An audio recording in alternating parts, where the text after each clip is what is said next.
It all started on a night when the air was thick with the scent of rain-soaked earth, and the storm outside seemed like the least of my worries. The old farmhouse creaked ominously, its age showing with every gust of wind. The lights flickered once, twice, and settled into a dim glow that barely lit my path through the hallways. I was used to power outages, living this far from town, but something was different this time, a feeling that crawled under my skin like a whisper of something waiting in the dark. The initial shiver of fear was easy to dismiss until I saw it, a shadowy figure moving in sync with my own reflection in the window, its eyes glinting with a malice that seemed to promise it was biding its time.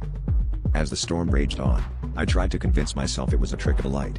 I busied myself with mundane tasks, hoping the normalcy would dispel the growing unease.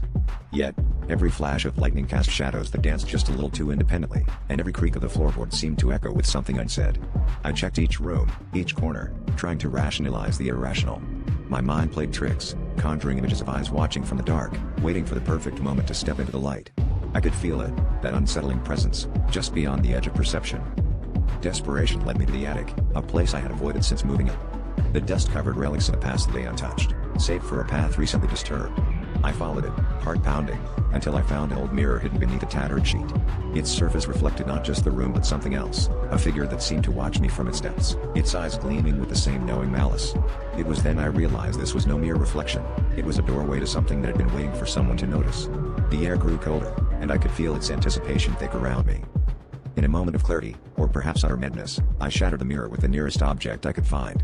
The glass splintered, and with it, the oppressive presence seemed to dissipate into the storm's roar. But as the pieces lay scattered at my feet, I realized the truth. A pair of eyes watched me still, not from the mirror, but from the shadows that lingered, promising that my actions had only delayed the inevitable. I backed away slowly, knowing that in this ancient farmhouse, the storm was just a cover for something much more sinister, lying in wait for the next flicker of light to reveal its true form.